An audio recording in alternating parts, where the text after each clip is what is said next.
Yo guys, welcome back to the channel.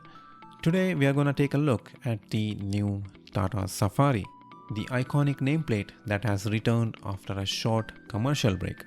I mean, it was enjoying the success of its smaller siblings such as the Nexon and Altros. As you might know, the Safari we are seeing now wasn't really intended to be a Safari, but we kinda knew that it was going to have a different name than being referred to as just a 3-row Harrier. It was initially revealed as Buzzard at the 2019 Geneva Motor Show and later as Gravitas at the 2020 Auto Expo near Delhi.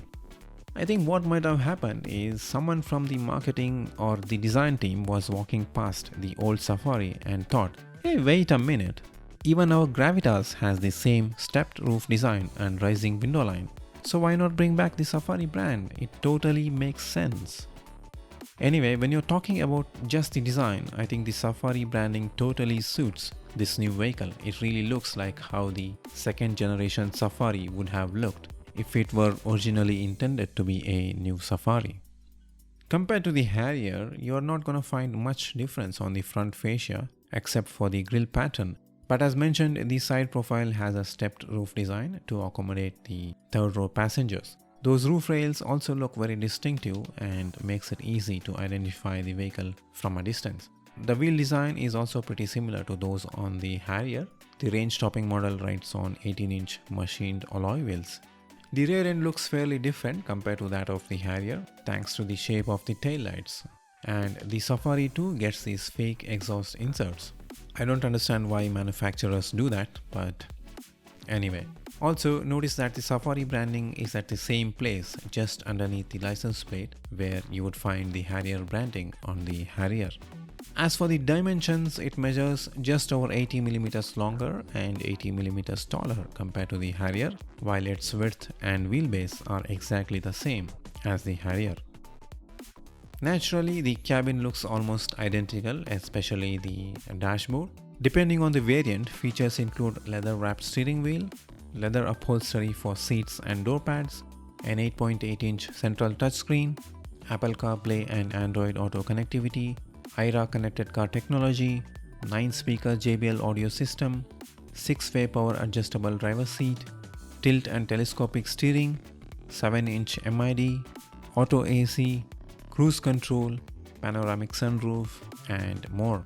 The third row gets its own AC controls, which is a pretty cool feature indeed. The new Safari will be available in 6 or 7-seat configurations, which means the latter will feature a bench seat for the second row. As for the safety features, the SUV gets 2 front airbags, ABS with EBD, ESP, hill hold control, traction control, rollover mitigation, disc brakes at all 4 corners, and rear parking sensors as standard across all trims. The higher trims get more features such as front fog lamps with cornering function, hill descent control, tire pressure monitoring system, and up to 6 airbags. Considering that the Nexon scored 5 stars in global NCAP tests, I think it's probably safe to trust Tata when it comes to Safari's build quality. Moving on to the juicy bits, the Safari is powered by the same Fiat-sourced diesel engine that also powers the Harrier, Jeep Compass, and MG Hector. The 2-liter 4-cylinder turbocharged unit develops 170 metric horsepower and 350 Nm of torque. The engine can be paired with either 6-speed manual or 6-speed automatic gearbox that drives the front wheels. No 4-wheel drive or all-wheel drive on offer, meaning you can only go on urban safaris until further notice. When I say urban safaris, I mean going to office, grocery store, or picking up your kids from school. Now, going back to the name, the original Safari had a 4-wheel drive variant, and so did the Hexa. Does that mean this vehicle doesn't deserve the Safari name? Well, think of it this way.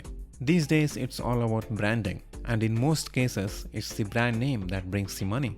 Which is why the Taycan has a turbo variant and the Mustang is now an electric SUV. It's the same thing with the Safari.